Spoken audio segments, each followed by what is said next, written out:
Oh my god! It's a Twin Blades variant. There's a Maelstrom on the backside. Phantom's picking up more kills, finds Andrew as well. It's a triple. Oh, look at Tahaka. Finds the Abathur top lane 6. Great Ring of Frost connecting on the 4 members. We might have a comeback for the ages here. You hate to see it. You hate to see it. Will they be able to escape? ETC does fall. What a counter attack by ReGen Red, and he's gonna barely get away with this friggin' teleport ability. Holy shit! That was really spicy.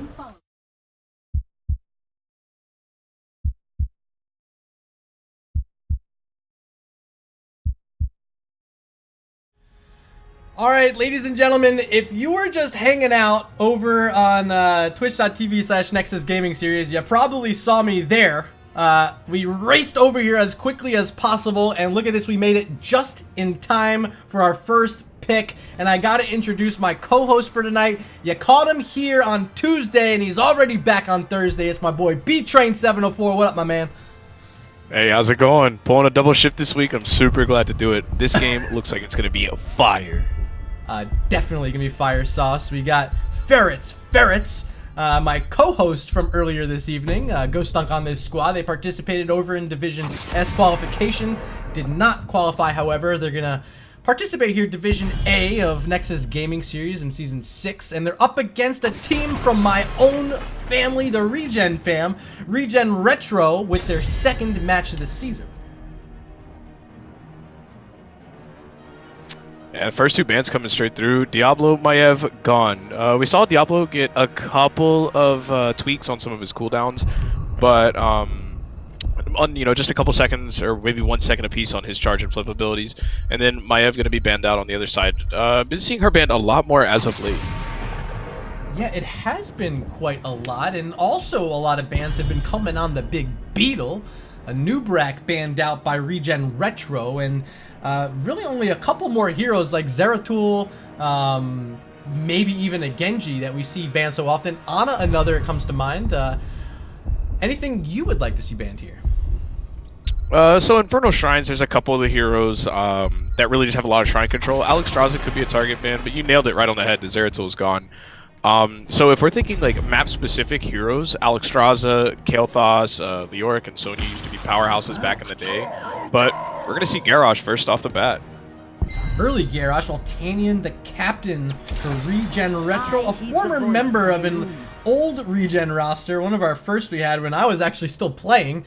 He's returned to the ReGen fam, hosting his own squad here, ReGen Retro, and getting an early pick on the Garrosh. But on the other side, Wintermute grabbing an early Tyrande. Still one more pick here for Ferrets. And wondering if they want to go tank as well. It'll be Imperious for E-Fitting. Imperious is a monster, and the synergy between the combo we could see from Tyrande and Imperious is pretty great. You can land that spear ability with Imperious, getting the knock up and the stun, and Tyrande can immediately follow it with a flare, and you can really just blow people up. Absolutely. And also very dominant in the solo lane, but I have a feeling Ferrets are thinking something else with the Imperious pick, possibly a main tank. In response, we see an Orphea and a Medivh. The Medivh being the really interesting pick here. Yeah, Medivh is an enabler. Through and through, he's one of those heroes that changes the entire way the game is played. And one of the main things I look at Garrosh when I see him first picked is the other team usually picks some kind of slows or just CC to keep him from getting those engage, unless he burns Indomitable. And Medivh flips that table upside down. And Garrosh coming through a portal, throwing someone from your back line completely into the other side, that's terrifying. Definitely agree. And of course, portal engagement too can be so strong, and still 2 more heroes to help pair into this combo. We'll see what they have in mind. It's going to be a Zul ban, potentially afraid of his shrine clear, or maybe some sort of Zul tank cheese. They already have a Tyrande for follow-up on that bone prison, so taking the Zul away are ReGen Retro. Yeah, the Zul ban's interesting to me, and that makes me think a little bit of scouting has gone on. And likely so. You know, if these teams know each other, then I would highly expect that. We're going to see Greymane and Raynor picked up from the side of Ferrets. It's a lot of auto attack damage, especially adding with the Tyrande and the Imperius, who does remove marks through auto attacking. So far, 4 heroes really revolving around that. Yeah, that's actually pretty interesting. Greymane and Raynor, very similar kits. Of course, Greymane has opportunity to leap in, and Raynor wants to stay the F out. But both pretty strong auto attackers, and especially with this Greymane, is going to give them a lot of shrine clear, which they didn't really have to this point. On the other side, we're going to see Leoric and Uther picked up, and the Uther, what a solid choice against this Greymane. Yeah, I love the Uther pick. It's fantastic, and a really actually good steal from the side of ReGen Retro. Medivh has protected on his W his shield. We know that. Everybody loves seeing the giant protected bubble on someone you're trying to kill. It's a terrible time. But Uther as well provides not the greatest sustain healing, but a lot of anti-blow up, which, you know, if you have a combo from Tyrande and Imperius with Greymane follow-up, that's what they're looking for, is that blow up. Yep, Thrall the final pick, so triple assassin here for the side of Ferrets up against an Uther. That's a lot of melee into an Uther too. Divine Storm possibly an option here, but before we get into game number 1, if you guys are familiar with my stream, then you're familiar that I'm going to ask you who you think will win this map. If you're here rooting for Ferrets, hashtag Ferret.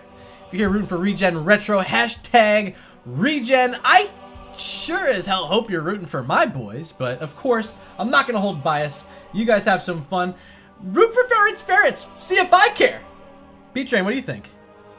Oh man, I look at this and I obviously have to go with the team that's got the guts to pick a Medivh and an Uther. Those are two of my a top list of heroes that I like.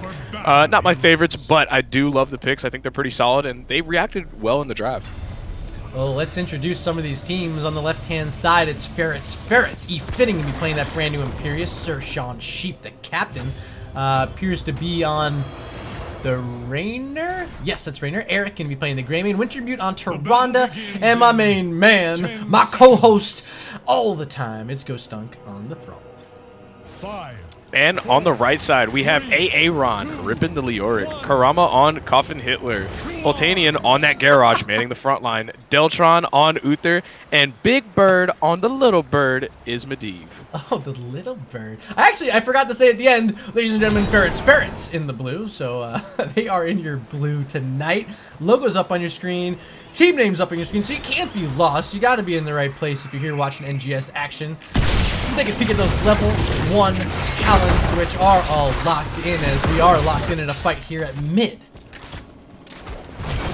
Yeah, looking at those level 1 talents, the first thing I see is the Hammer of the Lightbringer quest from Uther. Looking to get those auto attacks, and you got to get it up to 75, which does allow him to have a lot of mana restoration, as they do restore 8% of his mana. And we're going to see Garrosh boarding off the rotation there from Imperius. This is a great job. And another thing about that quest is once it gets done, basic attacks reduce the E cooldown of Uther, so looking to be an absolute stun train. So a few votes coming in from the chat. 2 of them in favor of the Ferrets. I'm gonna ask you to peacefully leave my chat, as this is a ReGen only family. Look at ReGen go looking for a kill on E-fitting portals down, putting them in position to finish off the Imperius for first blood. Yeah, Imperius, but not immortal as he falls. That's first blood of the game. And great rotation. The Medivh portal, super aggressive. I love the comms from teams that play Medivh. They're always kind of a different brand, as, you know, when that portal goes down, there's a whole lot of trust. But we do see a nice return move in the bottom lane, the camp pickup from Ferrets. And an aggressive camp take it is, because they're down a man. Orphea finds it, but way too late is Karama. Over at mid, Medivh popping out of the sky, not too much on top of Sir Sean Sheep. Just a short little portal there to help his team stay safe in this mid lane. Yeah, and Leoric's got Thrall pushed out there to the wall, and I think he just has a little bit advantage in the wave clear department until Echo of Elements comes online. But also kind of safe for Leo to push that far up, as he's quite a hard hero to gank. So we're sitting here looking at the XP, and the early soak has been in favor of Ferrets. They find themselves with a slight, ever so slight lead, maybe even retaking it there is ReGen Retro, but nonetheless, we are very closely tied heading into our first objective phase in just a moment. We should be hearing about it. Sershawn Sheep in this bottom lane might be caught out, and yes, indeed he is. The second kill of the game for ReGen Retro, and that is right in time before this first shrine activates. Swift rotation, Sershawn a little bit too far out. The Medivh didn't even have to portal in. Arik is holding that camp in the top lane, so that will push during the subjective phase. But yeah, Raynor back up now, gonna have to have a little bit of travel time, but we should see a 5-on-5 fight for this shrine. 5-on-5 as Raynor is respawned, still a few seconds away from being here as ReGen Retro gets the early crack at these skeletal defenders. Still leaving their Leoric up top where there is a Shaman camp pushing. We'll see if he's going to clear that and then head down, but it's already 12 very quickly picked up here by Ferrets. Yeah, and Leoric is a lot of the clear that ReGen Retro does have for this shrine, so we'll see when they choose to bring him down. They're currently down by about 20 of these defenders.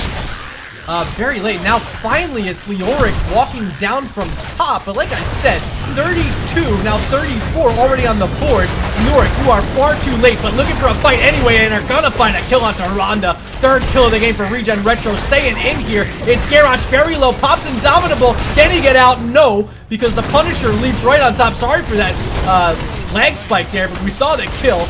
Another kill came on the other side. Thrall fell, so 2 for 1 in favor of ReGen Retro.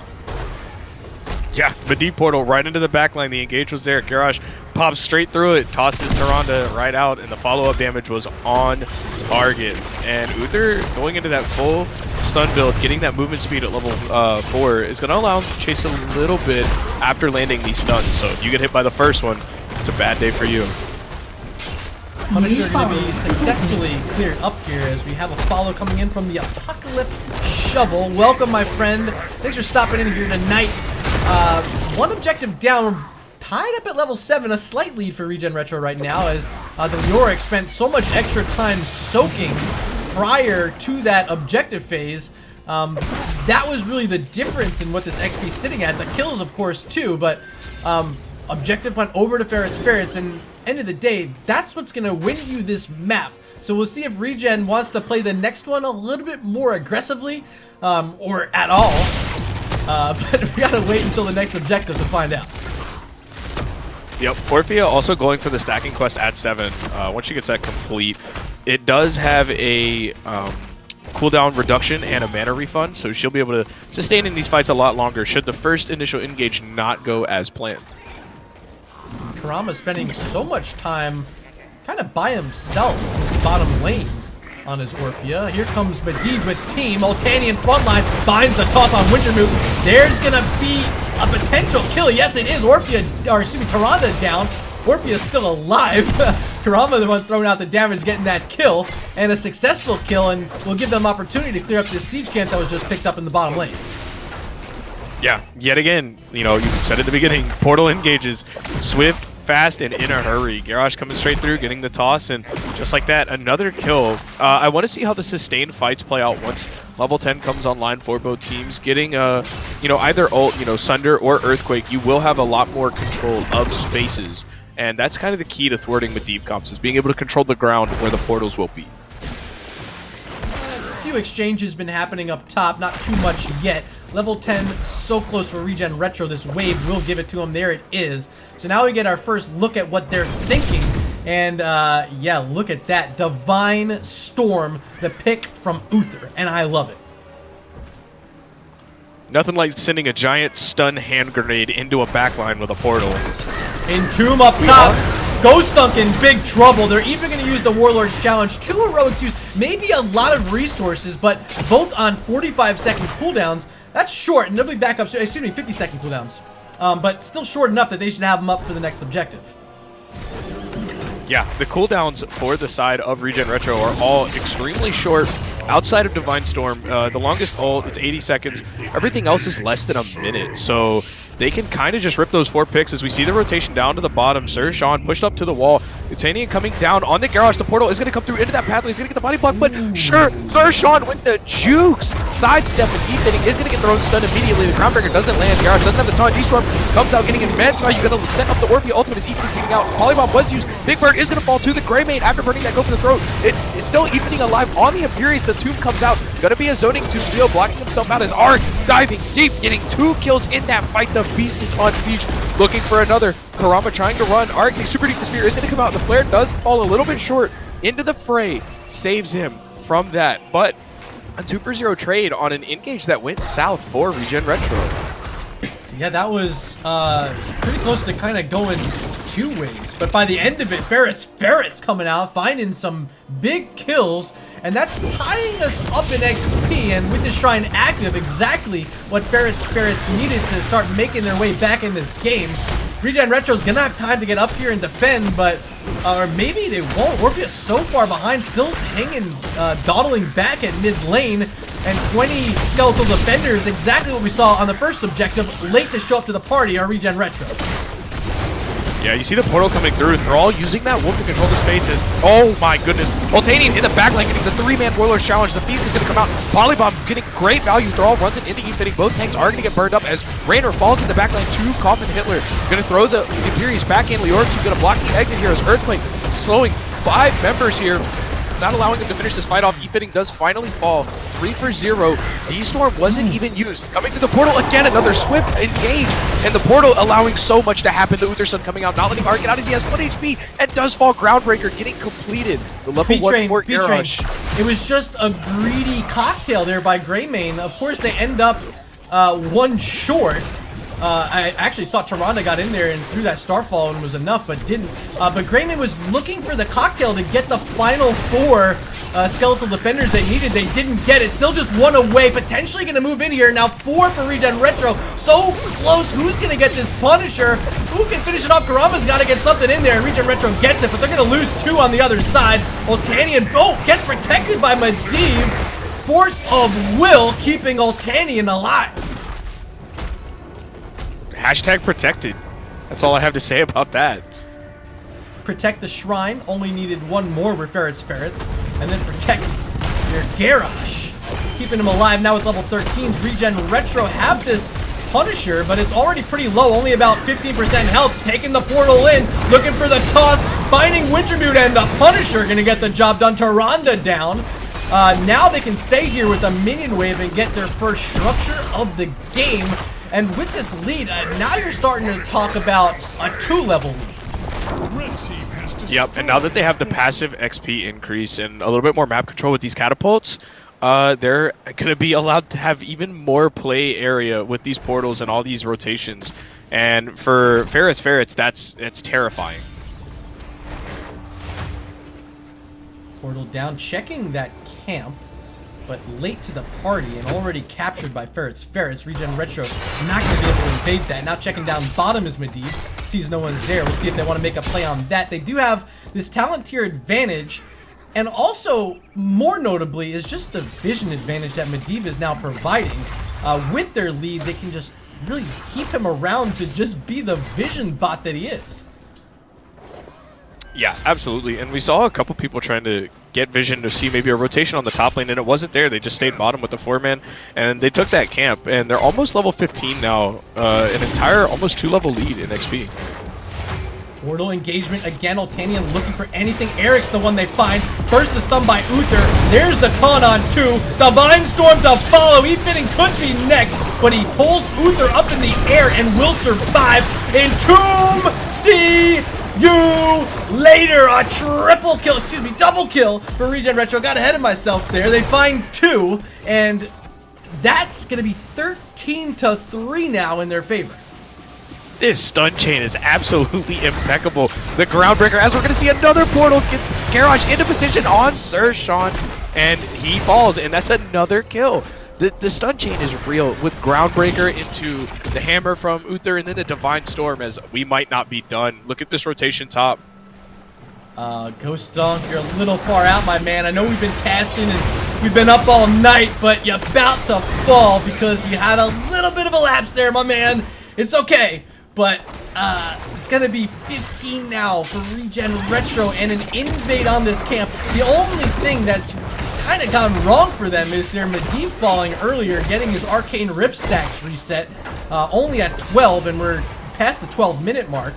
So slow on stacks right now is Big Bird, but when the kills are coming in this amount, you're feeling good and you're not worrying about the small stuff. Absolutely, and now with Benediction online for Uther, the ability to have even more stuns, adding to that CC chain, or get out quick and high impact heals when you need it. So, I mean, not that heals have been an issue to this point, so probably looking to just add to this impeccable CC train.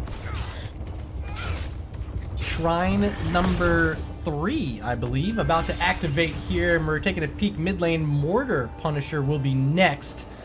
Full strength for both sides, but a talent to your advantage for ReGen Retro. They're going to move on in the pit and get started as we see a bit more passive play coming out from Ferrets, something we haven't seen too much of in this game, but they just have to right now, being down a full level before level 16 and 2 levels overall against their opponents. It's going to be really tough to try to get in here, and they're going to play it safe and rely on the defenses still standing in their mid lane to fight down this Punisher.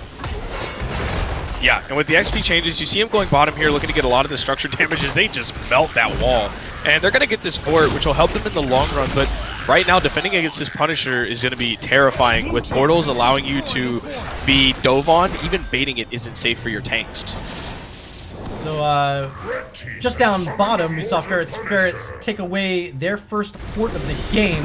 But look how late they are to the defense at mid. No one within 100 yards of this, instead just playing defense on their keep wall in the top lane. So fort down, and Punisher's going to be extremely healthy, sitting over 90% health in its current state. Here we go, up to the keep wall, third Punisher of the game. Let's see if they can get a keep down.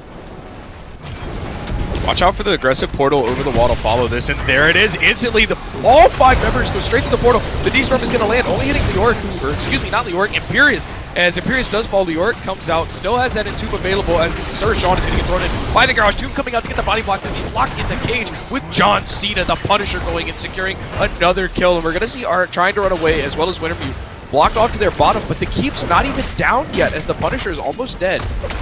Keep's still alive. Weren't able to finish it. Should be able to get it down. Camp's still here and being healthy. All 5 members still up. Do get that keep down. Now opportunity to rotate to these camps. They're going to steal away the one on the side of Ferrets first and foremost. But with the keep down and now a path towards the core, what stops ReGen Retro now, Btrain? Right now, only a couple kills stand in the way. If they can get a couple picks, they can surely end this game.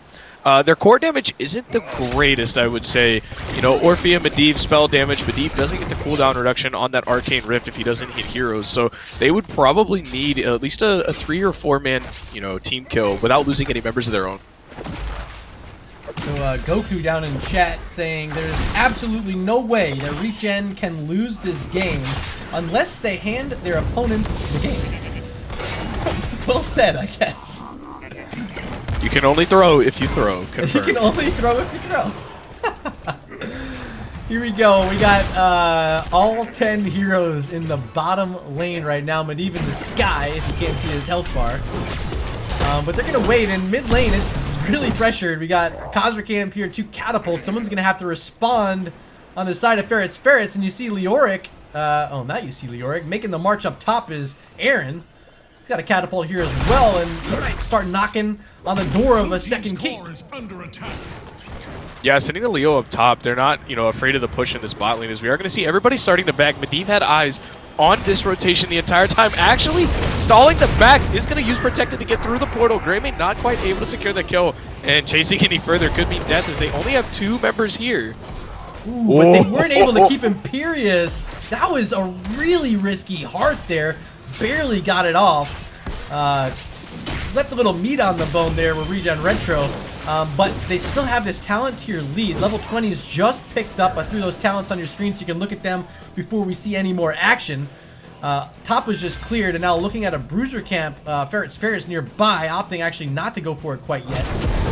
We'll see if ReGen Retro wants to make the invade instead. Medivh still holding his level 20 talent. Curious to see what they go through as the portal comes through. We are going to see Garrosh stepping up.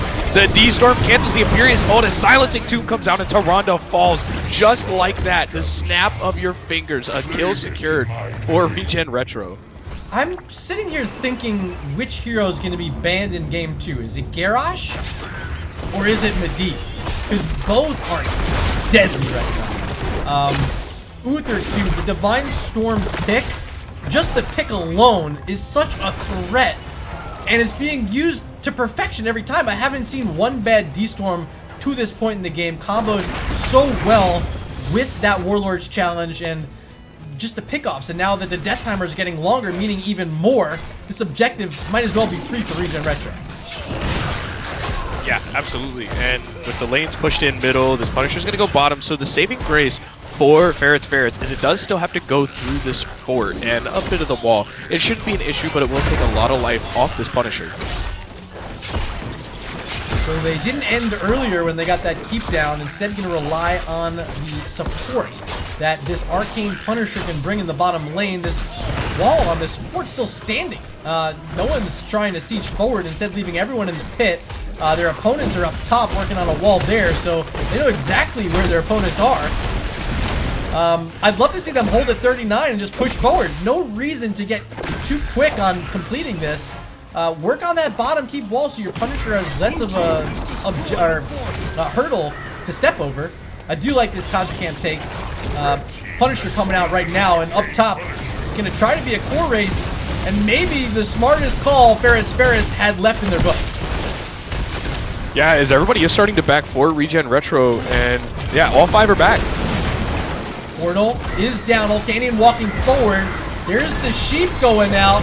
There's the stun. Imperious in trouble, and E-Fitting's down just like that. It's going to be a defense of the keep for ReGen Retro, and on the other side of the map, clear across it, this Punisher is alive and healthy, getting through a fort with a minion wave behind. We'll see what ReGen Retro can do, but for now it looks like the Hearth will be locked through for Ferrets, and should have a chance to make a defense here in the bottom lane.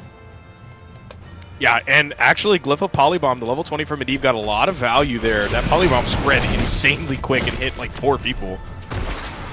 Punisher hopped over the wall. Only got through 1 turret to this point, but still has some health, and 25 seconds till Imperious is down. ReGen Retro just wants to get this Punisher through onto the core, so they're going to beat down the second keep and potentially try to win the game right here. Yeah, the bubblegum jump rope spinning round and round. The Arcane Punisher is super annoying in this late game. On the core, portal down, engagement not quite there. Volcanian looking for it. Warlord's challenge is ready to go, and he's going to rip it right here. Caught on top of Thrall. Silence and Tomb as well, and Ghost Dunk's down. The core is low, and see ya later. Core down as well. Game 1 is going to be handed over to ReGen Retro. That was a phenomenal game and great synergy playing with the Medivh there. They that's something they've practiced for sure. I'm willing to bet, as they excelled with that comp. So I'm finally going to get a break after a really long Game 3 over on the NGS channel, and hopping directly into this. Game 1 in the books, and a dominant performance out of Garrosh and Medivh for ReGen Retro. It's going to be back to the drawing board right now for Ferrets. We'll see if they can rebound in game number 2. We'll be back in just a moment. Don't go anywhere. Nexus Gaming Series is live and happening.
All right, welcome back. Sorry, my timer was bugging out. There's a bit of a bug on my overlay tool, but here we go. We're in the lobby for game number 2. You can finally see Btrain over there in my caster window.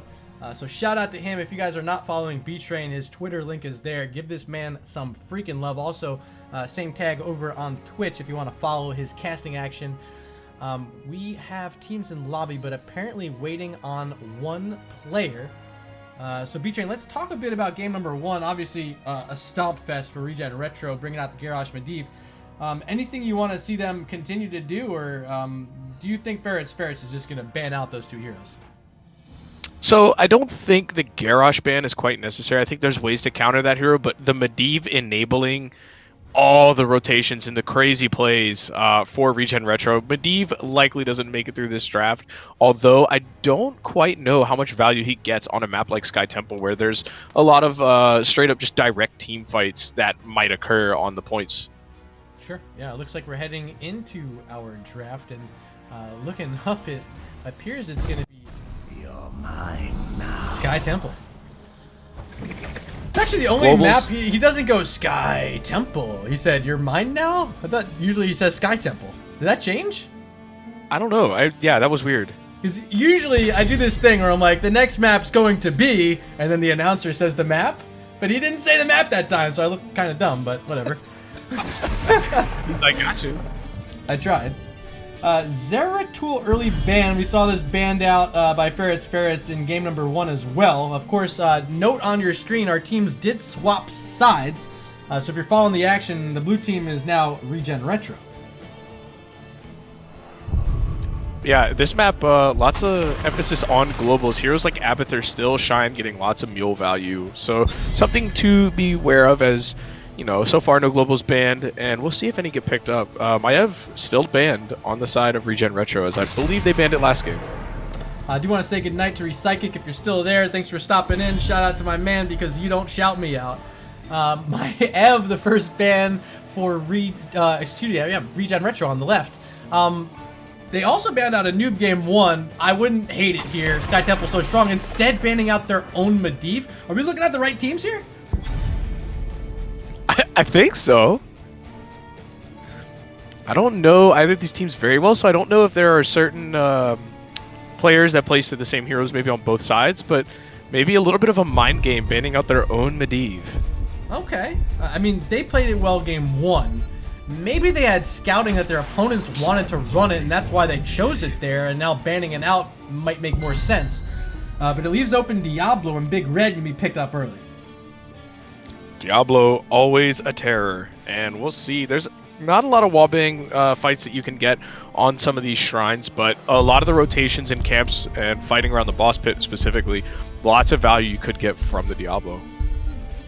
Yeah, Sky Temple, one of those maps that a few spots, notably around the boss area where those siege camps are, and then even around a couple of those shrines, the temples rather. Most notably the bottom being a huge choke point. We'll see if Diablo can get value with that Shadow Charge, but it's going to be up against a Tyrael and a potential Sanctification. And I see. Do you see some pieces here? I see some pieces here. I see some pieces here. Okay, just checking. We got this. We're on. Their opponents even banned out a Zeratul, so we'll see if something juicy is about to happen here for ReGen Retro. Gul'dan Ana on the other side. Maybe they don't smell what we're smelling yet. So personally, I think the Tyrael first pick, especially with Raynor, is very very telling. Gul'dan does have a lot of like high damage output. He can just kind of nuke through stuff, especially with the Ana. But morale is banned instantly. Yeah, so they know something juicy was afoot. Something juicy was afoot. Try again next week, ReGen Retro. That was a little too obvious that time.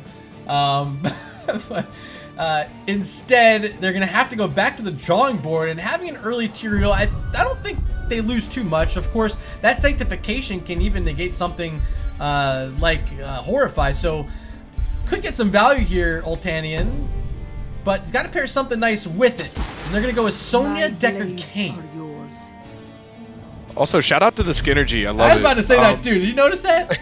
That was amazing. But yeah, I was about to touch up on the point that a first pick Tyrael is not always the worst as a main tank, but you need CC, and you know, somebody called the old folks home and brought Deckard out for a day, and you know, he's got a lot of CC for support, slows, roots, tornado, and story time. It's a great impact from your healer.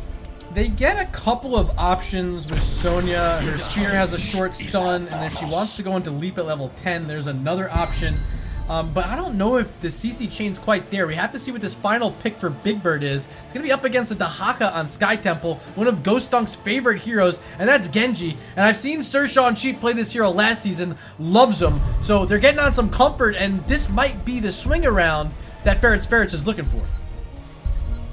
Yeah, Sky Temple is one of those maps that if you start falling behind, it's really hard to claw your way out of it. As we're going to see Jaina picked up, looking to get some wave clear and a little bit of burst damage. Perfect in response on the other side to that Gul'dan pick, which is going to be so good at sieging. Will Jaina be enough for ReGen Retro to walk away with the domination, or is Ferret sending us to game number 3? Let us know in chat right now by voting hashtag ReGen or hashtag Ferret. We gotta see your votes. I gotta pull for my boys. They played so well game number 1. But I think Ferrets, they have experienced a lot more time playing together than ReGen Retro. I think they have what it takes if they can pull it together here in game number 2. Absolutely. I think a lot of pressure here does fall on Gul'dan. Obviously not a lot of dive against him outside of the Sonya. Like, Tyrael can dive, but he's not going to do crazy damage without a Greymane there. I just want to see how much value that they can get from the Horrify versus the Sanctification. I think that battle of ultimates is going to be the huge telltale between these teams. Yeah, for sure. Of course, we've seen a lot of Lightning Breath. I don't think this is the map in the composition you want to pull out your APOC.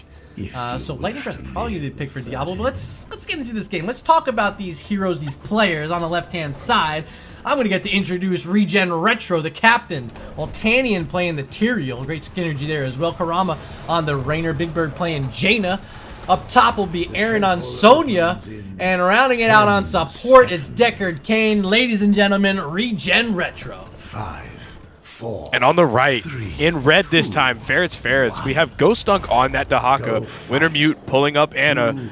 E-fitting on the Diablo. Sir Sean Sheep on the Genji. And Arik on the Gul'dan. Alright, so I got a challenge for us this game. Last time we did a look on the run. This time we're going to say Sir Sean Sheep 10 times fast and see who does better. But first, we got Diablo in a lot of trouble. We'll be able to kite back. No soul so early in the game. He's at 0. So pretty risky for him to step forward, but his team did a great job of actually peeling for him enough to get out of there. No one loses anyone on either side.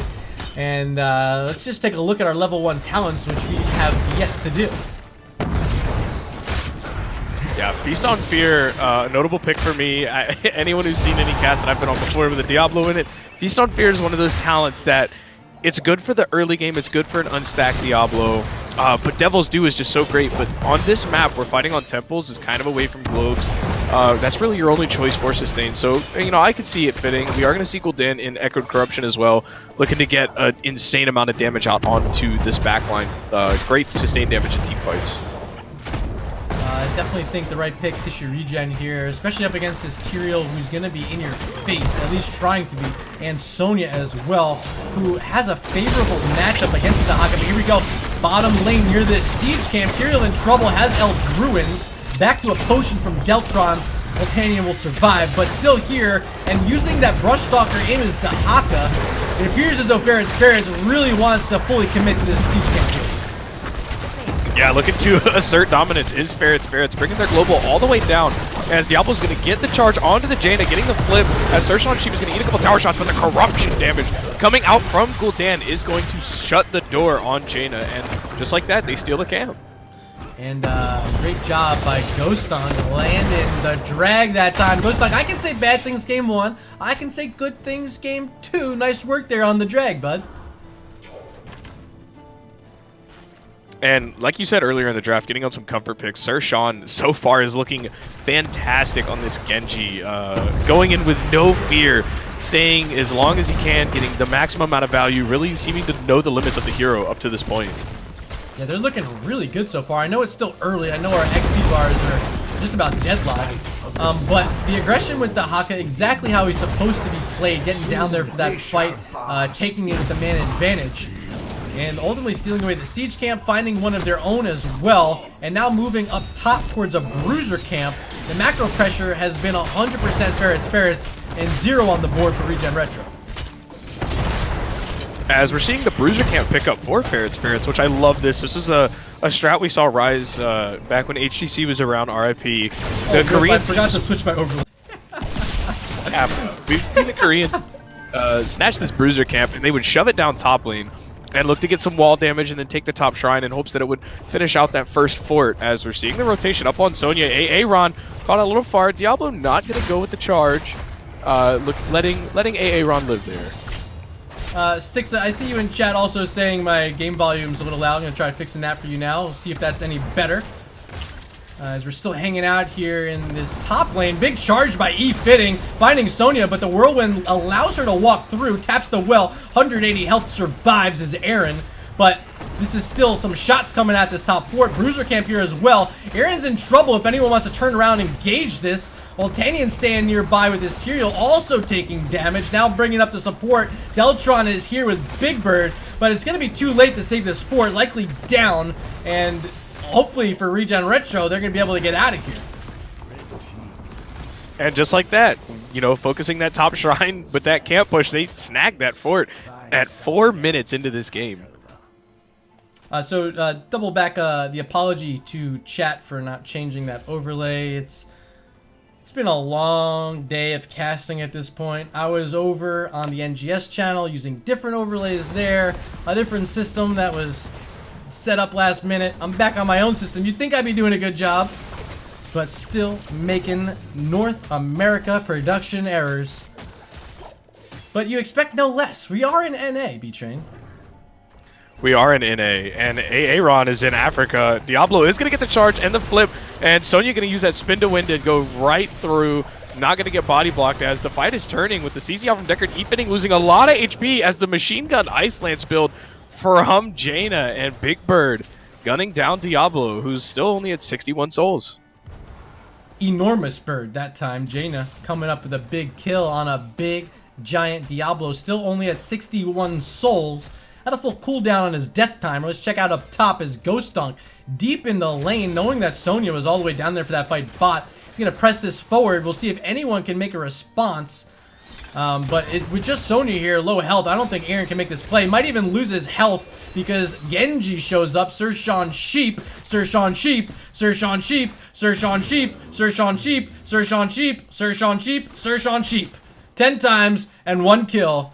GG. Sounding like a broken record. You sound like you lagged out a little bit. But yeah, great job with that gank. The long range lit getting maximum lollipop value. Ghost Dunk showing his expertise on the Dahaka. So if I'm an Olympic judge, I don't give myself a good score. That wasn't very fast on my delivery of the Sir Sean Sheeps. But nonetheless, a good kill by him, giving them 2 during this game, and a bit of a positional advantage right now on this temple that is just activating in the bottom lane. Genji standing on there for now as the rest of his team's pushing forward with the siege camp. Yep, Ghost Dunk's going to have his hands tied top lane with that bruiser camp, so he's going to have to come down either a little bit later, or, which he is, the dig immediately down, so that top camp is going to free push now. Still down bottom are both these teams, but allowing to move right in because so close to level 10 are Ferrets. They're going to be patient and wait it out. ReGen Retro could find themselves in a really rough spot. We'll see if the captain Ultanium wants to start calling his team out of there. Here's level 10, and here's the engagement from Ferrets. Orify coming down, getting mega value, fearing Tyrael away from Deckard, so no sanctification, especially not even level 10 yet. So the snap engage getting a mega values. Dragon Blade's not going to be enough to secure the kill onto Tyrael, and they only get 1 kill, but they do obtain control of the last 10 shots on this shrine, and likely this bottom fort. I just highlighted on your screen, Justice for All at level 1, the only thing keeping Tyrael alive that time. Still dead, and now just respawning is Sonya. But bottom will be finished up by Ghost Dunk. Bonus shots heading towards his mid fort. ReGen Retro are still behind a full level here on Sky Temple. We'll see if level 10s come in. This boss call is kind of brazy as Horrify, all their ults are down for that matter. No holy ground to watch out for. Deckard is going to put the shapes down on the pad. This boss falling super low. Level 10 finally locked in as E-Fitting is going to get the CC. Deckard's going to get the Sleep Material. Blinks on it. Pops the Sanctification. Ring hitting 2 members. Getting Omega value as Ana is blown up instantly. Ghost Dunk falling. Tornadoes going round and round. Sonya spinning through the backline onto Arg. E-Fitting is going to pass here, losing all of those souls. And that is going to be 4 kills for 0 and the boss steal in the boss pit. Wow. Wait. A boss steal. I actually just saw a boss steal the other night casting or checking out. Wait, you were on that match, right? The boss steal. Who was that? I think it was in our second game of the night. Was it Asmo Carry or Sack of Bricks? One of them made the boss steal. Oh, it was Sack of Bricks. Yeah, wasn't it? I believe so, yeah. It was a Towers of Doom map made a big boss steal. And now we're seeing another one here tonight. So Btrain might be the boss stealing caster of the year. I mean, I do have a couple of, famous Reddit plays and Reddit clips of my old Chen days, so maybe my luck is coming over to some of these teams. It's going to be another fort in favor of ReGen Retro. That boss steal did so much, allowing them to catch up in XP, take the lead in kills as well. Really just the Sanctification coming at exactly the moment they needed it from Altanian. New follower detected. Maybe we'll see a clip on that one later. Thank you for the follow. Wipe Out showing up. And it's been a lot of fun casting you earlier this evening, Wipeout. Thank you for stopping in, and congratulations on that victory. Yeah, Sonya going top lane to clear the wave to Haka push, so the global is still in favor of the members of Ferrets. Ferrets looking to steal yet another camp, and it looks like they're going to get it. Yeah, it's kind of been payback after payback on these camp steals, the boss steal, but I guess advantage for Ferrets in terms of numbers, but in terms of impact, ReGen Retro getting that big bad boss. And I feel like there's one ultimate we haven't talked about yet. Look at Sonya taking Leap. Yeah, I talked about the Leap, and I thought maybe they'd want it just to get that extra level of CC that they kind of lack, having the Rainer, having the Jaina. Outside of that Ring of Frost just slows. So we'll see. Incoming, though, 5 members from Ferrets engaging on ReGen Retro in the bottom lane. And Big Bird might be down, but gets off that Ring of Frost before he dies. Not going to be enough. Will end up being a triple kill as Tyrael's down as well. Big play by Ferrets, keeping them in this game. Will allow them to finish off the bottom shrine, but check it out mid. Sonya completing the bonus shots there. Yeah, and if we just want to mention one thing, that is a highlight for the entire season reel for Ghost Dunk, hitting the isolation onto the Tyrael right after coming out of the Brush Soccer, completely negating any chances of Sanctification coming out in that fight. That was a great ultimate usage there from Ghost Dunk onto Haka. I wish I saw that, and hopefully someone goes back and will clip that for us, because I want to see that and really highlight my boy Ghost Dunk.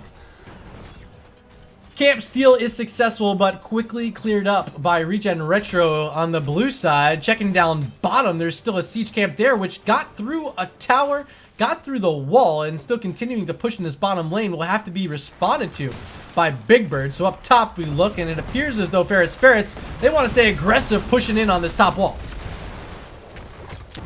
Yeah, and Gul'dan opting not to go into Hellstone, trying to get that spell armor with the 13 talent. And we do have the removing slow dart from Ana, so looking to get a lot of the pressure of this Jaina off of their backs and looking to flow a little bit free as they are a whole level ahead on the path to 16.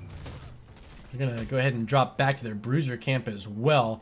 Those last pickoffs really helped set them up, because ReGen Retro is at a point, especially before that last objective, where they were right back in this game, tied around to level 11, heading into level 12, but now just a few levels later, they're back a full level again, and now Diablo flipping over Altania. He gets over the wall just a little late with Eldruins. E-Fitting doing enough to keep Tyrael out of that pit, and no camp steal will be successful for ReGen Retro. Here comes the counterattack, though, by Ferrets. Yeah, good job controlling Tyrael. E-Fitting, warding that bush off and CCing Tyrael at just the right times and spaces to not allow the Holy Ground, the level 13 talent from Tyrael, to allow the camp steal. But Holy Ground, one of those talents that's going to be super valuable later in the game, controlling the boss pit. And looking at the boss pit, only 20 seconds left until it's active again. Altanian looking to get aggressive because he knows where Genji is. They kind of want to take this fight right now, but don't find it. Lacking that dismount, and everyone from Ferrets was able to get back behind the wall. But now here comes E-Fitting, charging forward, and showing up is Genji. Lightning Breath on a few, but Sanctification gonna negate it in the turnaround from ReGen Retro with Hyperion and Ring of Frost finding the first kill. Will find two. No, they won't. Not yet. Genji's still alive. Eric's also low. Having some healing reduced will fall. Genji swift striking out. I told you this boy's Sure Saw and Sheep was good on the Genji. Surviving. Only ends up being 2. But with the objective active, might be a little more value left in the tank here for ReGen Retro. I'm going to have to start a series, and we're going to call it Cash Money Plays of the Week. Sanctification landing on all 4 members while Sonya goes deep into the backline, negating the Horrify from Gul'dan and completely securing that fight for ReGen Retro. So let's look over at this keep that's falling very close. It certainly will be down. Smart plays, though, by Ferrets. Look at them moving around this map with the Haka picking up a siege camp by himself. On the other side, it's Genji and Ana pairing for the second siege camp. Still a boss on the map. Maybe with that hero advantage would have been a smart play to walk down. But now we're back at full strength. The objective's going to be cleared out. Boss is on the map, and we're sitting even. Or I guess not anymore, but we were even at level 16. Yeah, Sean going in, stunt. Diablo is going to get the flip, and the immediate lick from Ghost Dog onto the Sonya, who has to use Leap to get out as the damage from Gul'dan coming through. Ruinous Affliction getting so much damage. Horrify is going to go out, keeping Jaina from blowing up everybody as Lightning Breath zones the other 3 members out. And we are going to see the kill secure here from Gul'dan as another 2 for 0. The fights just keep flopping back and forth. Those are 2 huge kills. 30 seconds till Sonya's up, 34 for Jaina. That's a lot of defense that ReGen Retro does not have right now. This keep, there's also 4 siege giants here that are just throwing every boulder they can. And this keep's going to be down. Hyperion late, won't do much, and Ferrets is going to walk right through it onto core. Yeah, this Gul'dan damage with that quest complete is absolutely bonkers. Getting hit by a couple of those little puddles is going to do a lot to your health bar. Core shielding still there, and Holy Ground going to help separate these heroes from Ferrets from attacking it. ReGen Retro appear to have made a defense and kept all the health points on that core, which is what they needed to do. But looking around, boss on the map, we got to keep down on both sides, and now we're starting to talk about the late game. Who's going to come out on top, Btrain? I don't know. I think it comes down to this boss pit. Finally checking the push, but Diablo is going to get the hit onto Deckard onto the wall. Sanctification going to come out a little bit early. Horrify still not off cooldown yet, as Deckard's going to get the big 3-man sleep, and Diablo is blown up. That is Souls. He will be back in 5 seconds with the fight raging on. Holy Ground and the slows from Tyrael. Going to get down onto Wintermute, who does end up falling to Raynor. The Horrify used, and now, if you look at this, this could be a boss call as, ReGen Retro still have all 5 members up.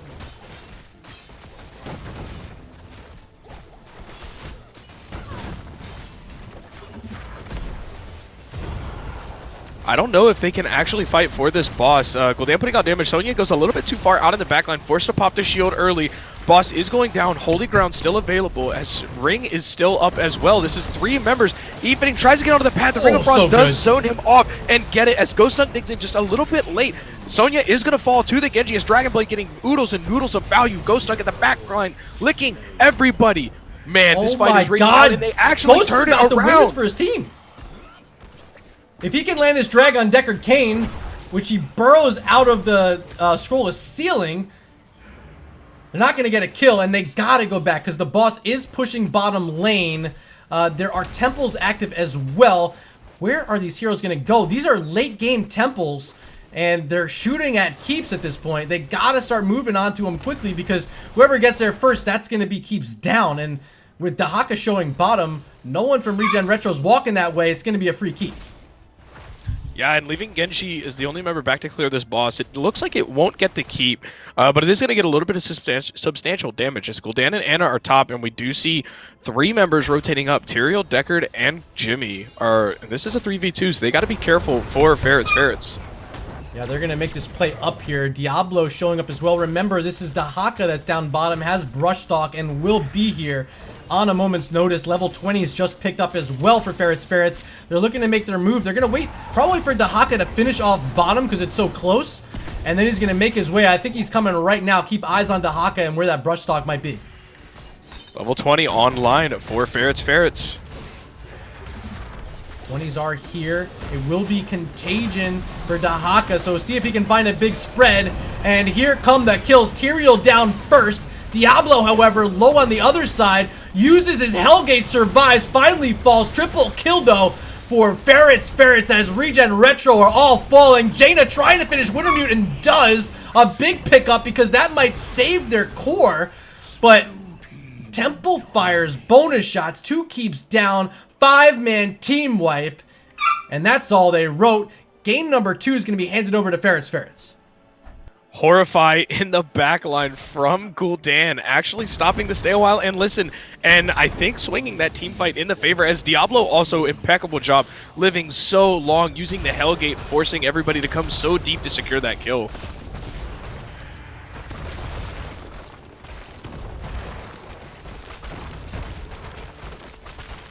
And with the core falling, it does look like this is indeed going to send us to Game 3 in this series. Ferrets turning it around, busting out the Gul'dan, playing a couple fan favorites with the Genji, and doing a great job here in Game 2 on Sky Temple. So, sorry, my mic was muted towards the end of that. My dog is crying ferociously right now. Been casting for too long. He wants to take a break. I just walked past the match summary. So, You heard him again. He wants to go outside. I'll be back during our break. Game 3 is up next. Don't go anywhere. More NGS is on the way.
right, ladies and gentlemen, we are back, and game number 3 is on the way. We're so close to kicking off the action. In fact, I see Ghost Dunk counting us in right now. 3, 2, 1.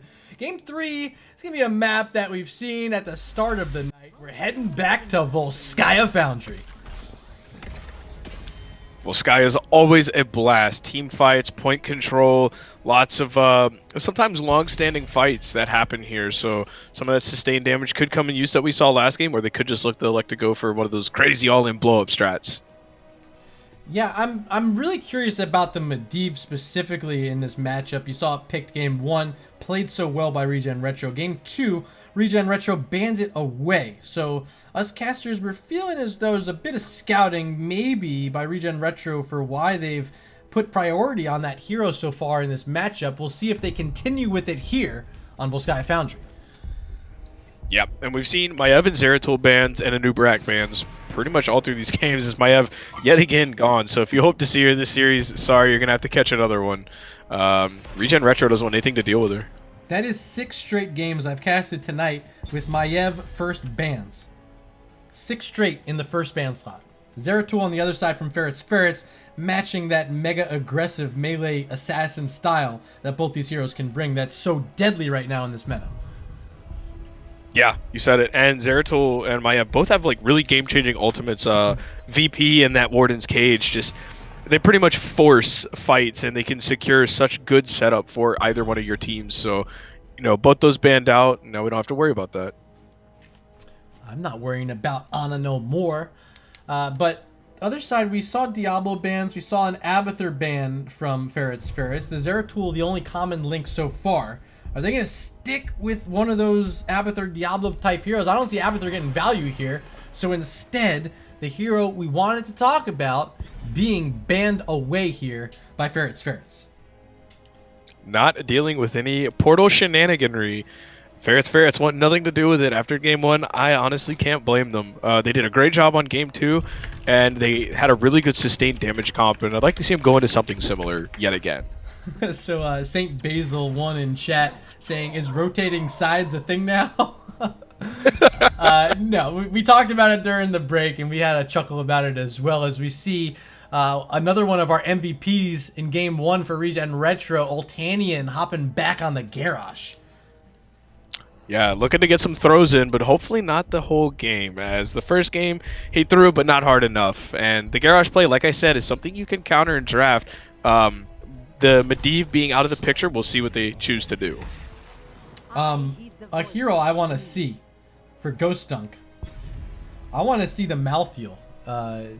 It's a good response to Garrosh. It can provide the finishing strike with last rites that sometimes is so hard up against the Garrosh who gets all that armor late in his health pool. Still without their solo lane, and you know, you've seen tonight the first game he was on the Thrall. The second game he was on the, believe it was, where did I write it down? The Dahaka, of course. So he's played a couple different heroes. I wouldn't mind seeing him pull out a third here. And Malthael, that's my pick, Ghost Dunk. See if you can pull it out.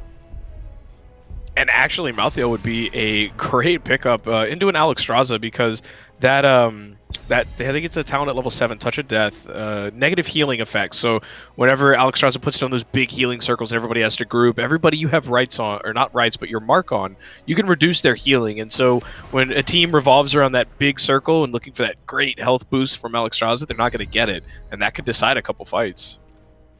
And we'll see if it will. The Diablo Tyrande already such a classic combination of heroes that have been comboed together since all the way back in the early days of HOTS. We're back on the clock though with Ferrets. So we're going to get Sershan Sheep back on his Genji and throw Eric on the Phoenix. And we haven't seen Phoenix yet tonight, but comboing it with the Lightning Breath, that Purification Salvo, can be so strong. Especially also, you know, if Diablo does choose to go into APOC, the Starfall from Tyrande can also proc that. So a little bit of flexibility in the ultimates for Ferrets. 2 picks left. ReGen Retro on the clock. They gotta find their solo laner, and another damage to pair with Orphea. It's gonna be Sonya, and it's gonna be Tychus. Probably just the Tychus to rip through Diablo, but also you now have potential to have 2 robots on the field at the same time. Thoughts on that? Odin versus Triglav Protector. I want to see a dance off. The Triglav has a fantastic dance animation. I don't know if you've seen it, but it's definitely worth going into like a custom game by yourself sometime just to check it out. Yeah, I saw the Reddit post last week. It was fun. I didn't, or maybe 2 weeks ago now. But at the time, I had no idea either. We see the final pick. It's another tank. It's a Nubarak. And this is a really great counter, sneaky counter to a Sonya that I think will actually really help win, because those stuns mean Sonya will never be able to whirlwind. How is Aaron going to respond? It's going to be tough. But we got to send it to chat, Mr. Btrain. We got to leave it up to the viewers and let them vote on who they think will ultimately be our champions of this match. If you're here rooting for Ferrets, hashtag Ferrets. If you're rooting for ReGen Retro, hashtag ReGen. Your votes count, my vote doesn't. I'm obviously too biased. There's ReGen logos flashing on my stream. but Btrain, what do you think, man? Looking at this, the Anubrak pick is great to counter Sonya. But the Tychus pickup is what concerns me. Anubrak hates auto attack heroes just in general, and Tychus being the tank buster that he is. We'll see how well that matchup goes and how much value we get from minigun. So I'm going to go with ReGen. Alright, so let's get to introducing. On the left side, we got Ferrets, Ghost Dunk on a Nubarak. He fitting on Diablo, Eric playing Phoenix, Sir Sean Sheep back on his Genji, and rounded it out playing support, it's Wintermute on Tyrande. They are Ferrets.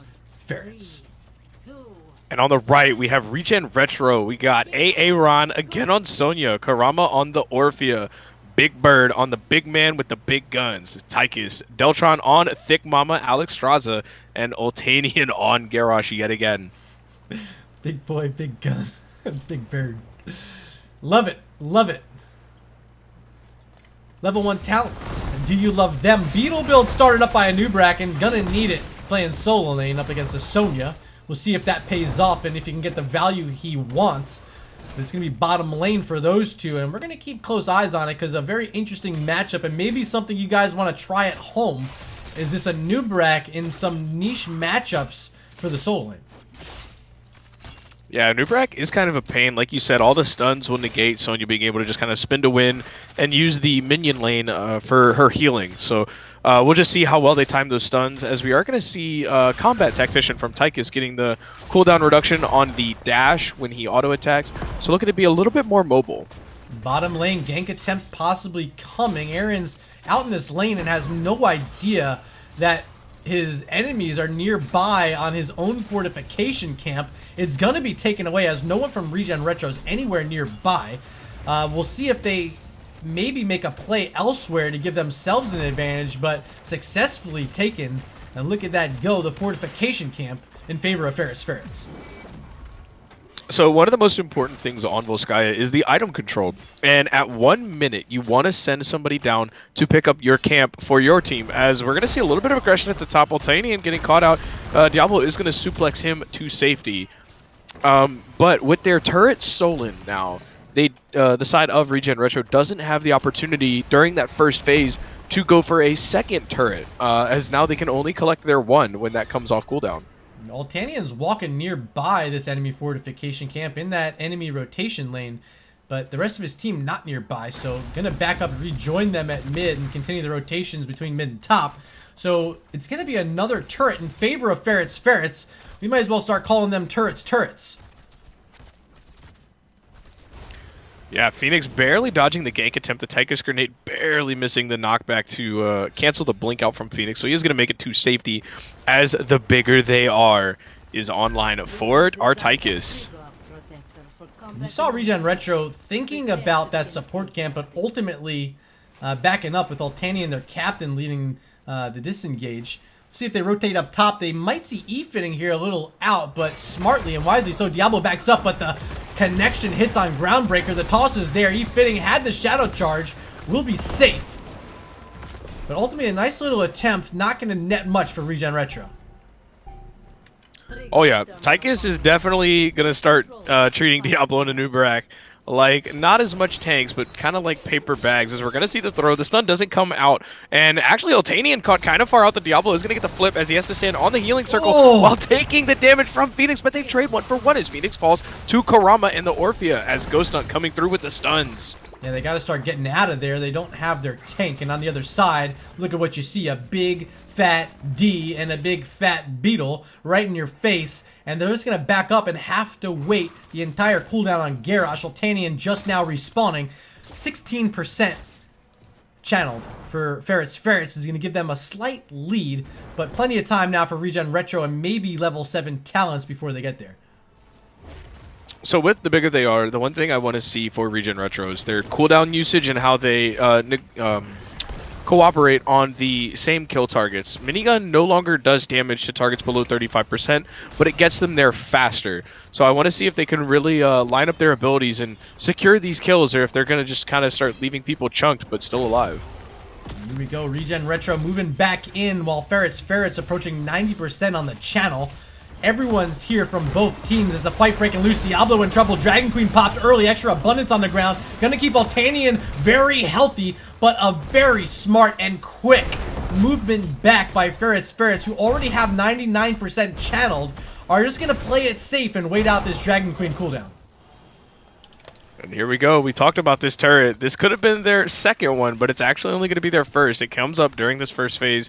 And, you know, like you said, great job backing out from Ferrets. Dragon Queen, you know, in the wise words of the Wu-Tang Clan, it ain't nothing to mess with. So I like to see him back out there. Oh, Warp was so close to being interrupted by Garage there. Eric getting behind the wall.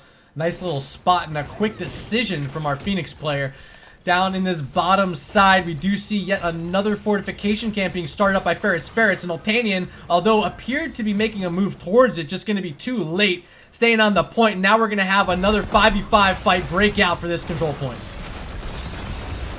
Yeah, Tyke is shredding away with that minigun. The healing circle does come down, but Aaron is going to miss it. Sonya not able to get the heals, and the stun train is coming out, keeping her from spinning as they are down 4-5, 99% double overtime. Tychus is getting all these targets low, but not quite securing the kills, as they look like they're going to have to back out here to get a little bit of healing, but not committed to giving it up yet. That was a great scoot by Tychus, using his little dash to get in that abundance. He needed that health, and now we'll be able to get back in here, but it's full strength for Ferrets. Or not! Wait! They do keep Diablo alive, but another trade out. Still on this point is Big Bird and Karama trying to finish off Ghost Hunt, but they can't quite get the job done yet. Still staying in is Orphea, now showing up is Sonya, and she's gonna finish this up. She's gonna clear everything. Aaron, the only hero with a full health bar, spinning on everyone. Diablo trying to get out as Orphea falls, Tyrande falls. Diablo will be able to get behind the wall, but first, Triglav, after all is said and done, will be handed over to ReGen Retro. That fight was insane. Aaron coming in at the end, hitting that spear, really putting the nail in the coffin for that team fight, and the timing couldn't have been any better. They do secure this first protector, and things were looking sketchy, as we saw in that fight. A lot of low health bars, and the inability to finish targets off there for a while almost spelled disaster for ReGen. Yeah, once Sonya showed up, it was, that would be tough to deal with, because they were already sitting 10%, 20% health, and a full health Sonya who's got that spin and extra health whenever she does.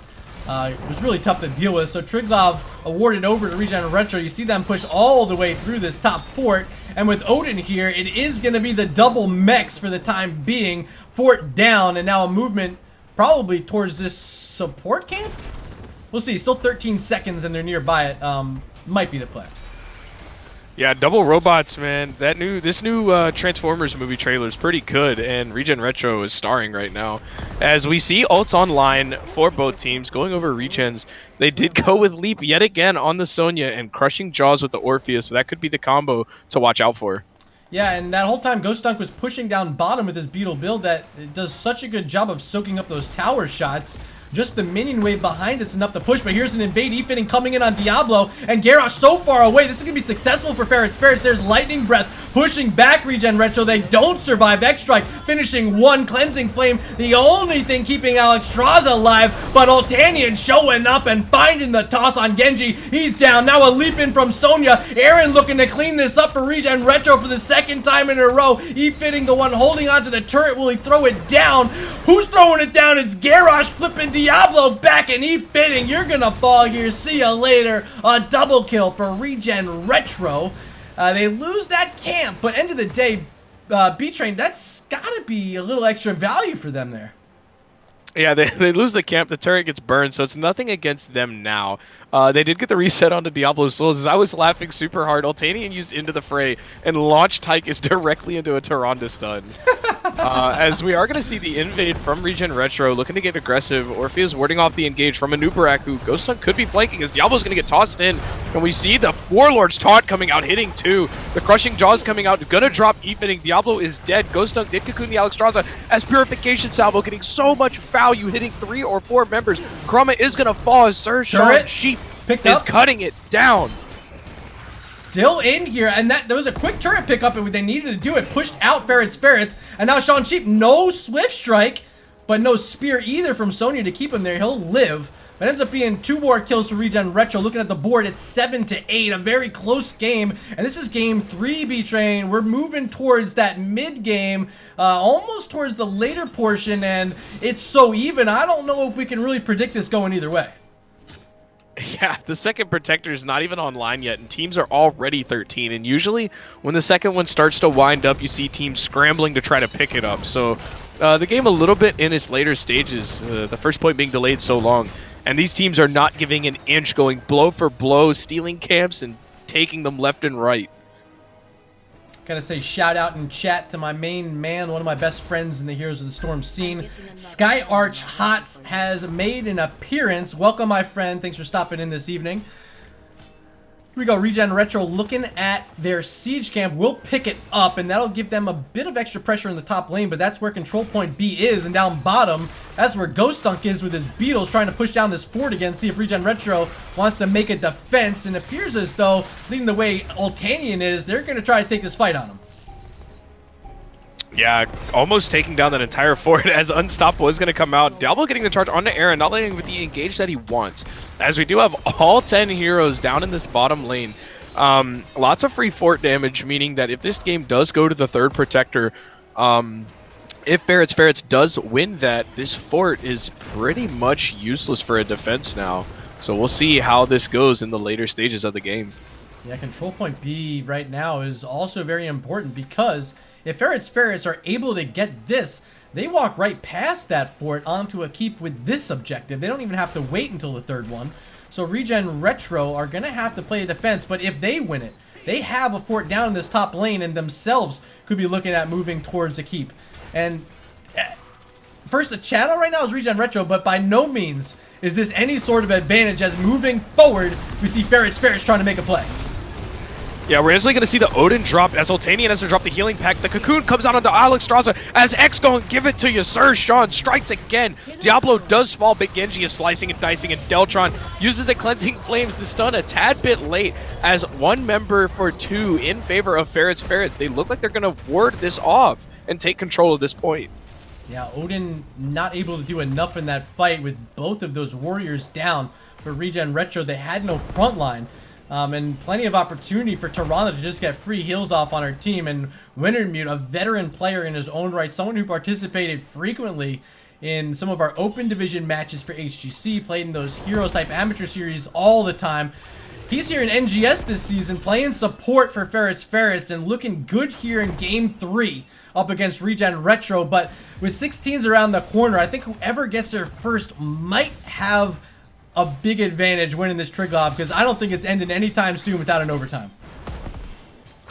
Absolutely not, and like you said, I think a lot of this is going to go on to the level 16 talents, and ReGen Retro has the experience lead right now.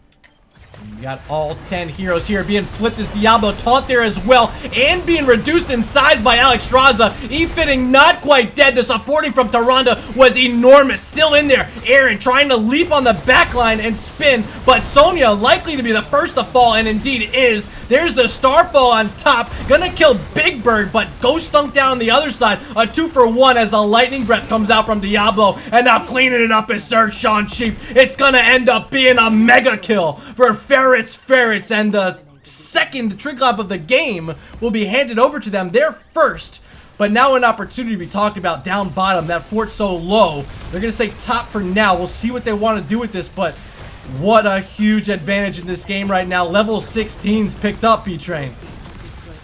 You were talking about Wintermute, and on the button did Wintermute come through with impeccable heals. E-Fitting living absolutely longer and ultimately completely in that fight. It should not have survived. And the one thing I talked about with the bigger they are is securing those kills. They burned Leap to try to drop Diablo, and now this keep looks like it might be going down instead. They're going to really attempt to make this defense, and Tychus doing such a good job burning down that Triglob's health. Finally, here's Ghost Dunk in response. The turnaround happened and Laser going to miss. But this looks like it could be a successful defense. They're going to make one more shot at it. They still have this laser, a little bit of range damage. So we'll see if Ferrets can make this happen. Yep, as Ghost Dunk is going to get thrown in a taunt, but the 4-man salvo coming out doing work as Aaron is going to fall low. Jaws are going to come out. So zoning the Phoenix, excuse me, as X marks the spot.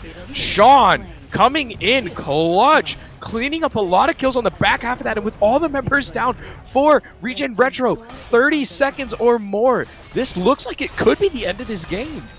Absolutely the end of the game.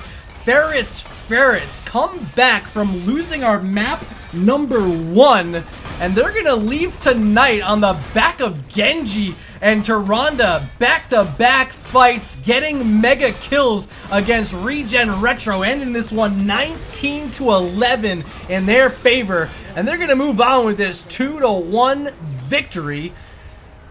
And I think improved to 1-1 on the season. I'll double check their record, but what a great comeback tonight. A match that was really quickly started. Game 1 by ReGen Retro looking so much better than their opponents in that first game.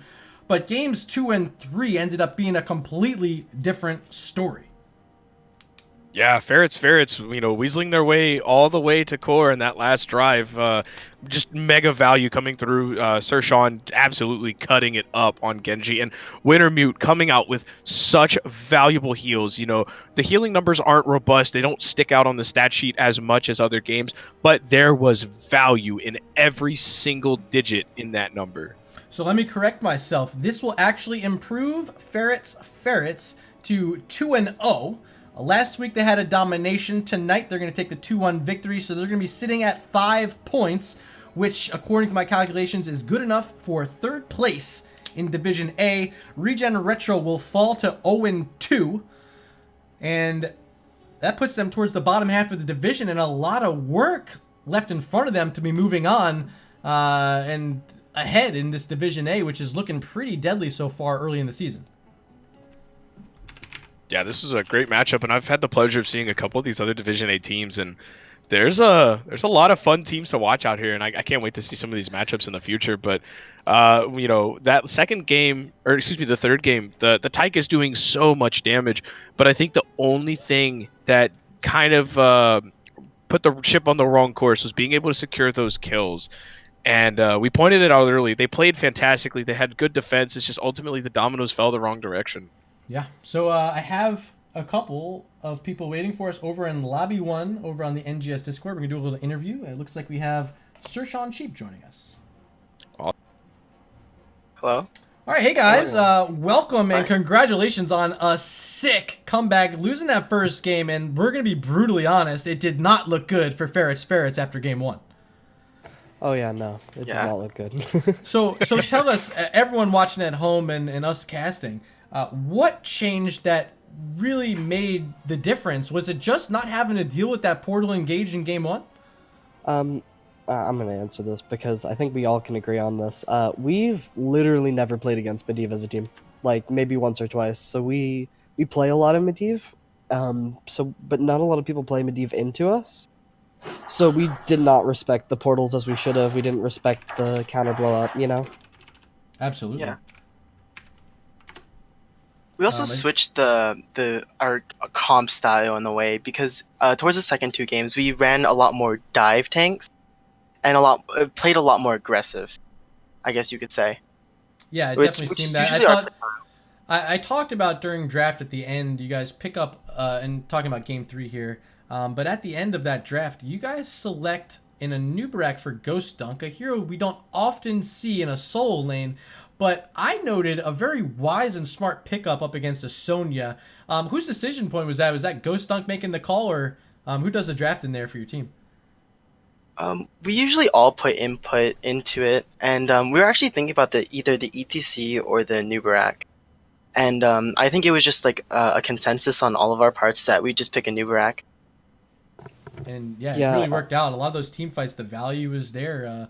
Keeping Sonya from spinning is really all that you need. And of course, you're also up against an Alex Straza. And now you got that extra range Impale stun on a Dragon Queen. I thought it was the smartest pick you could have made, and it really ended up winning the game at the end.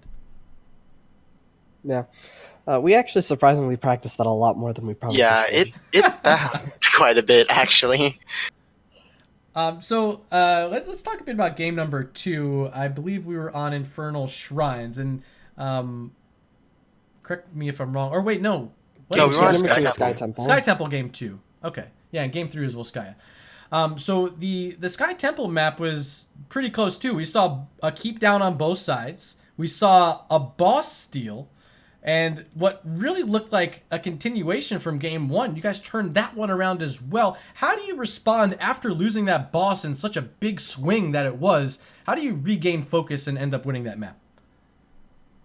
I mean, I like to think our mental game as a team is really good. We, like, even if we make like a misstep or like, you know, get our boss stolen, we keep a clear head and we're like, okay, we can still win this, and how are we going to do that? And I actually, Alex and Eric are the ones who are, in that case, I remember, they're the ones that are like, we're still in this. How do we win? And I remember them saying exactly that after the boss. And I think that plays a huge part in how we won that game. Yeah, big shout out to the team on that part, because at first we were like, damn it, that was a really bad call. Oh, and then all of a sudden we were like, wait a minute. Our mentality can't be shot. We have to play this right, you know? Yeah, it was really and I'm very proud of that.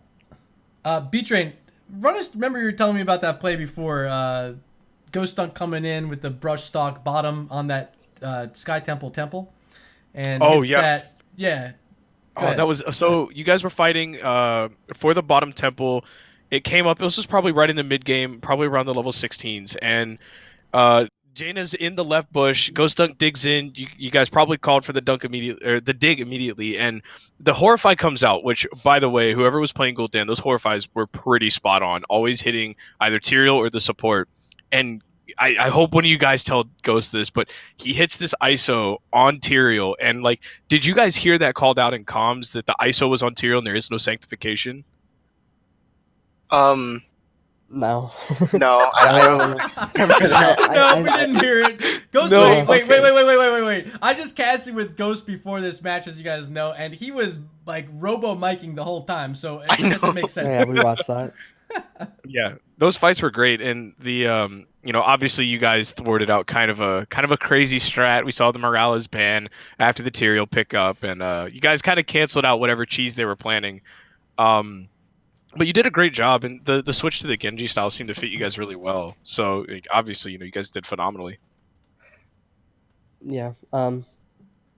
That's Sean, because Sean is, in my opinion, one of the best Genjis I've ever seen in my life. Oh, if you watch the replay, you'll hear me saying a few things about that Genji. Yeah. No, yeah, I messed up a lot.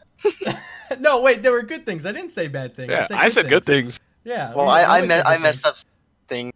I messed up my E's a lot. Yeah, there was one E I was like, wait, he just used Swift Strike and no one's punishing him? What? And you ended up just like walking away. I was really confused there. But hey, let's look at the standings. You guys improve now to 2-0. One domination, and then tonight picking up the 2-1 puts you at 5 points. Good enough for third place, sitting behind PFM and Thick Mama Whitemane Hots. Do either of these teams scare you right now?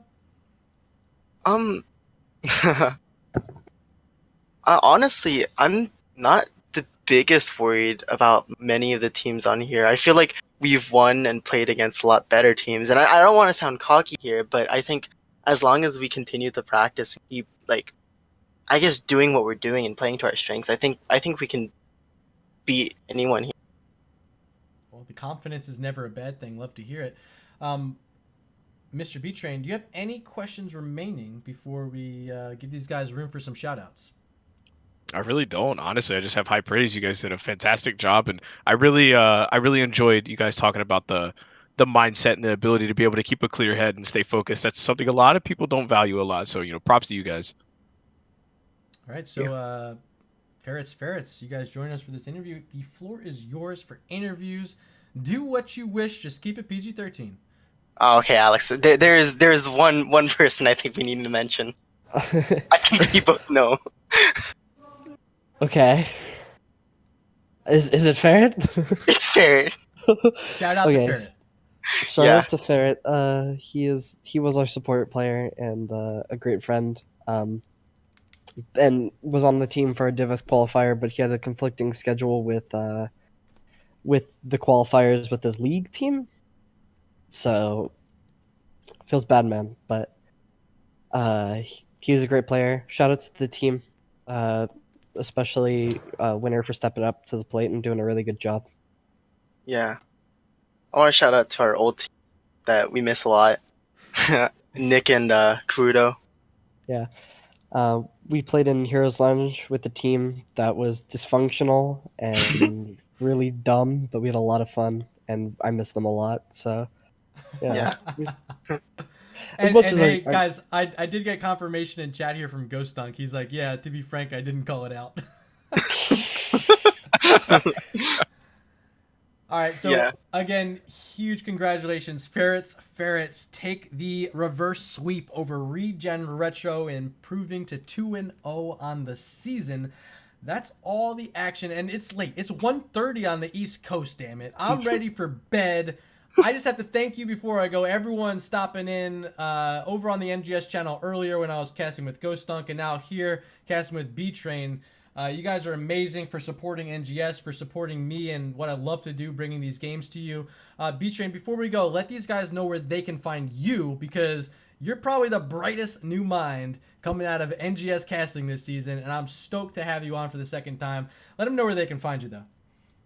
First of all, thanks. I appreciate it. High praise, obviously. Obviously, Twitch TV, Btrain704. That's the same for Twitter, Instagram, Snapchat, Tinder, whatever you want. That's where you can find me. Swipe right on Btrain all day. Swipe up. If you guys want to reach me, find me on Twitter at MurdaRG. Of course, here on Twitch at MurdaRG. Or over on YouTube, you can search for MurdaRG there as well and give me that subscription. And if you're watching on YouTube now in the future people, hit subscribe, hit the bell so you're notified every damn time I upload another NGS game. I can't wait to be back next week, but that's all we have for now. Signing off, I'm Murda, that's Btrain. Joining us for the interview, we had Sir Sean Cheap and E-Fitting. Thank you so much for stopping in. I'll see ya next time.